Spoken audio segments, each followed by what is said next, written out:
Pessoal, tudo bem com vocês? Eu espero que sim. Olha só, né? Eu vou trazer aqui algumas informações que saíram para manter vocês bem atualizados. Na última semana, o ministro Alexandre de Moraes protagonizou uma série de decisões polêmicas que surpreenderam até os mais atentos observadores da cena política nacional. Conhecido pela sua postura firme, né, e por vezes controversa, Moraes parece agora tentar suavizar sua imagem perante a opinião pública. Ou é uma trama entre ele e o governo? Ana, por que você está dizendo isso? Eu vou mostrar agora uma mudança que o Moraes fez dentro das investigações. É isso mesmo. Enquanto isso, o presidente Lula volta a ser alvo de suspeitas que envolvem um novo e obscuro esquema por trás dos bastidores. Tivemos acesso a informações exclusivas aqui e eu vou revelar os detalhes inquietantes que poderão abalar novamente os alicerces do governo. A cada novo capítulo, uma sensação de déjà vu se intensifica, trazendo aí à tona memórias de escândalos passados que ainda ecoam na memória coletiva dos brasileiros. E se você quiser continuar acompanhando as investigações sérias, análises profundas, informações que a grande mídia muitas vezes não traz ou evita mostrar da forma como é, então nos ajude a crescer, deixa o seu like aí no vídeo, compartilha, se inscreve no canal e bora lá desvendar tudo que está acontecendo e que o governo tenta camuflar, vamos dizer assim, né? Começa aqui mostrando um pouquinho do impacto da esquerda, que não é só no Brasil, é de forma global. Vamos começar pela Venezuela? Olha só, a recente decisão do presidente Nicolás Maduro de impor uma escala de trabalho 3x4, 3 dias de trabalho, 4 dias de folga, na Venezuela, com o objetivo de enfrentar uma crise energética, é um reflexo claro das consequências desastrosas de uma gestão de esquerda mal planejada e centralizadora.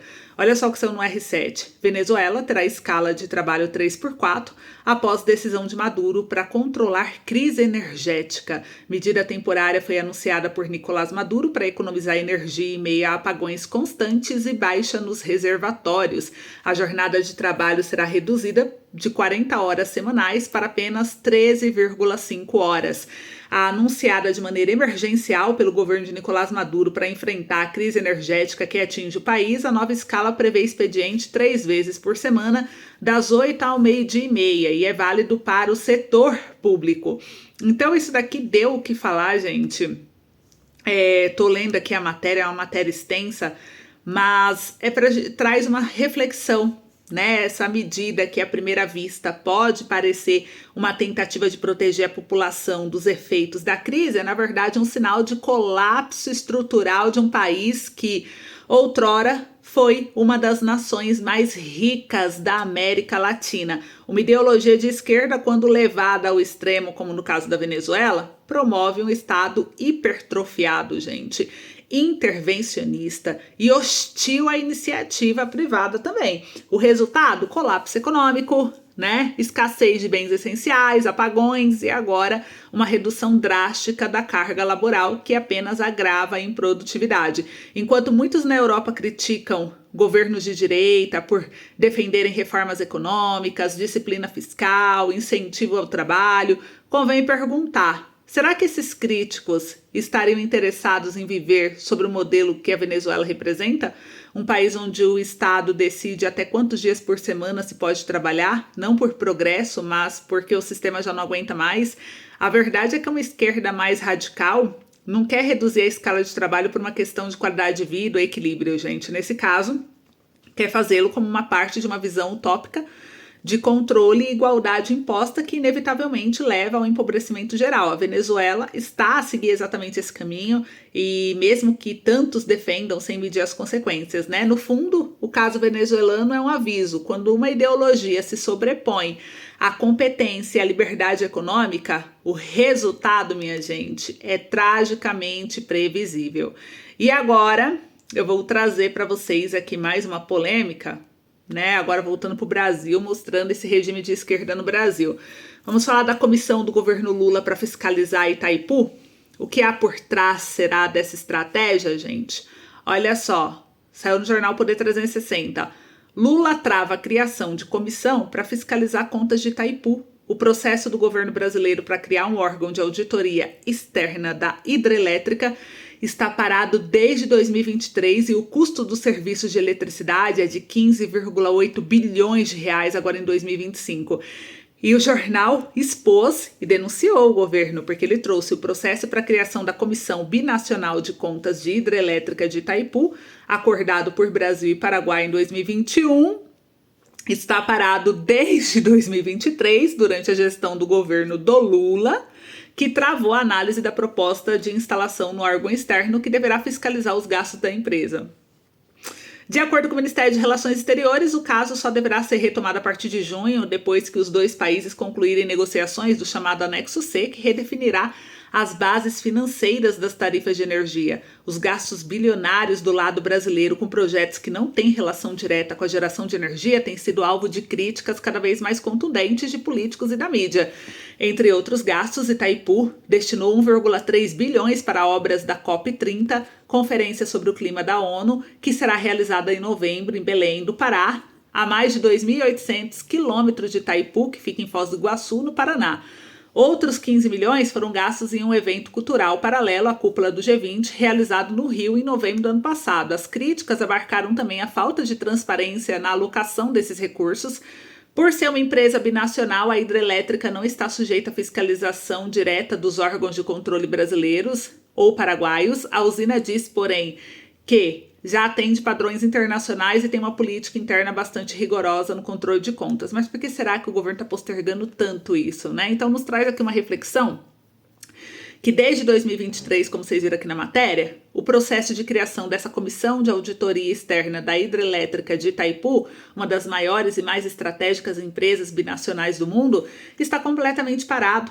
Coincidência? Ou será que é uma jogada calculada por um governo que mais uma vez demonstra resistência à transparência? E estamos a falar de uma empresa com orçamento de 15,8 bilhões de reais só esse ano, gente. Um montante gigantesco, pago em última instância do bolso do cidadão brasileiro através da fatura de eletricidade. E mesmo assim o governo Lula trava a criação de um órgão independente que poderia fiscalizar e auditar como esse dinheiro está a ser gasto e se tem como economizar, né? A pergunta que se impõe é: o que o governo será tem a esconder que demorou tanto? 2023 passou, 2024 passou, estamos caminhando 2025 e nada dessa comissão de auditoria ser criada. E se tudo está em ordem, por que tanta relutância em permitir uma fiscalização externa? A esquerda costuma usar, né, esse tipo de postura, de postergação, vamos dizer assim, né? Costuma postergar assuntos que ela não quer tratar, não é? E se tá tudo em ordem, não entendo essa relutância em permitir uma fiscalização externa. A esquerda costuma usar o discurso da defesa do povo, da ética, da moralidade, mas quando se trata de abrir as contas de estatísticas estatais, prefere o silêncio. E o histórico do PT, já marcado por escândalos de corrupção, como o caso do Mensalão, Lava Jato, torna ainda mais preocupante essa omissão. A falta de fiscalização no órgão, com tanto poder e recurso, só aumenta a suspeita de que algo estranho pode estar a realmente acontecer lá dentro, que o governo não quer que ninguém saiba. Então, assim, se não é isso, então mostre pra gente, porque queremos ver, né? A ausência de transparência pode muito bem servir como escudo por práticas corruptas ou favorecimento políticos. E essa situação exige não apenas da população, mas pressão direta por parte dos órgãos de controle da sociedade civil. Afinal, sem fiscalização, a corrupção encontra terreno fértil. E quem paga o preço é quem? Nós, né, meus amigos? Nós.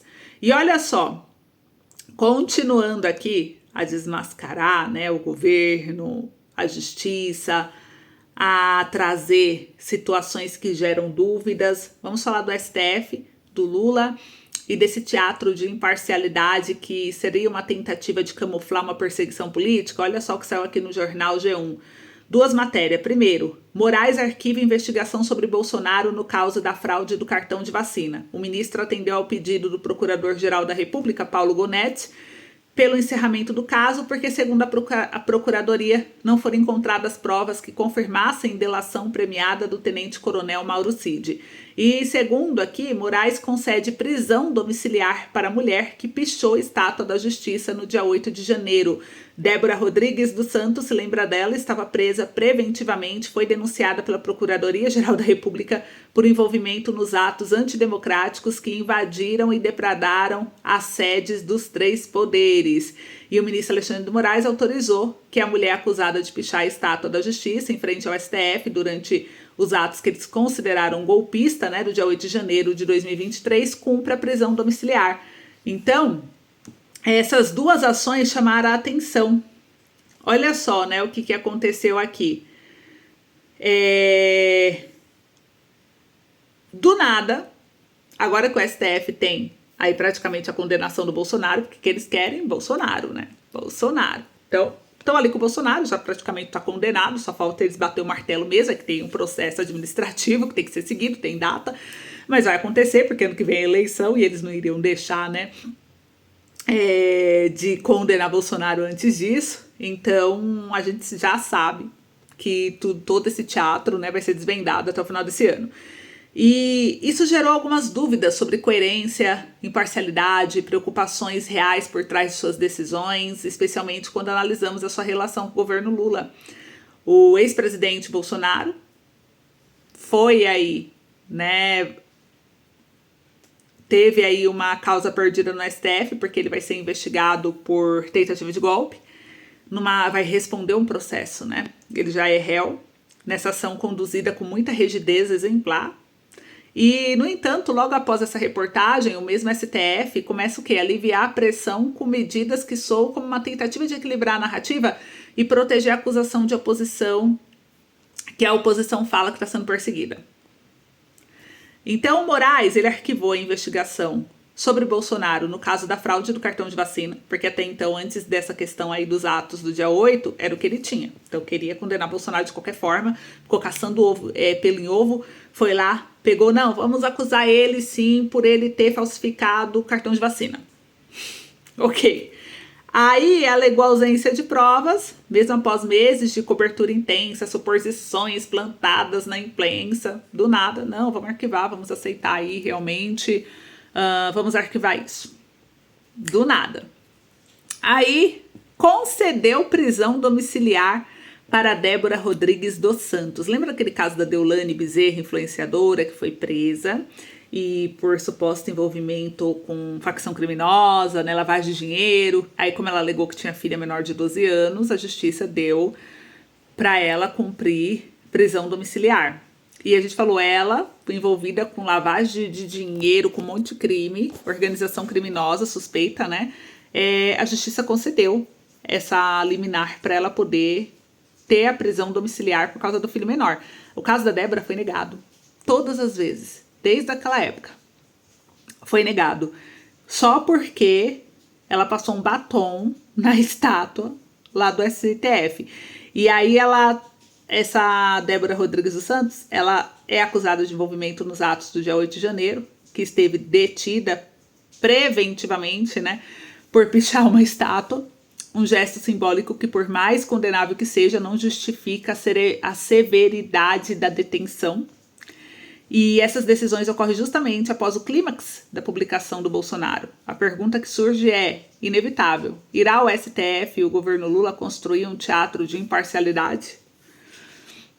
Será que realmente eles estão sendo sinceros com essas ações que eles estão tomando? Por que só agora tomou essa decisão de liberar depois de tanta negativa, né? E esse padrão dá a entender que o Supremo, em vez de funcionar como um órgão independente e técnico, mais uma vez atua como uma peça estratégica dentro de um jogo político mais amplo. Quando a pressão pública aumenta, alivia-se aqui e ali como forma de criar uma ilusão de equilíbrio, enquanto os alvos reais continuam a ser os opositores e ao sistema vigente. O governo Lula, por sua vez, permanece em silêncio, confortável com um judiciário que parece atuar mais como aliado do que como fiscal do poder. Onde está a separação dos poderes nessa hora, né? Onde está o respeito pela pluralidade política? E quando a justiça se torna seletiva, ela perde a sua legitimidade. E quando o governo se cala diante disso, ou pior, né, se aproveita, estamos a pisar perigosamente no terreno do autoritarismo disfarçado de legalidade. Então é isso que eu queria mostrar aí para vocês, eu queria saber a opinião de vocês com tudo, essa reviravolta de mostrar aí o Moraes voltando atrás de condenação, agora que ele tem Bolsonaro na mão. O que vocês acham, hein? E o Lula, a gente vê ele desesperado, né? Porque o Lula e a Janja, eles estão cada vez mais expostos, até pela mídia, que geralmente dá um favoritismo para eles na questão de matéria. E eu quero saber de vocês o que vocês acham. Comentem aí, esse foi o vídeo de hoje. Um beijo, compartilha para todo mundo refletir um pouco. E se você tem uma opinião diferente, gente, não é problema. Mostre os fatos do porquê que você tem uma opinião diferente, porquê que você acha que não é bem assim, né? Cada um tem aqui, eu mostro meus fatos, discuto meu pensamento analítico sobre a situação e eu queria muito saber o seu e debater sobre isso. Então vamos juntos, tudo bem? Um beijo, fique com Deus, até mais.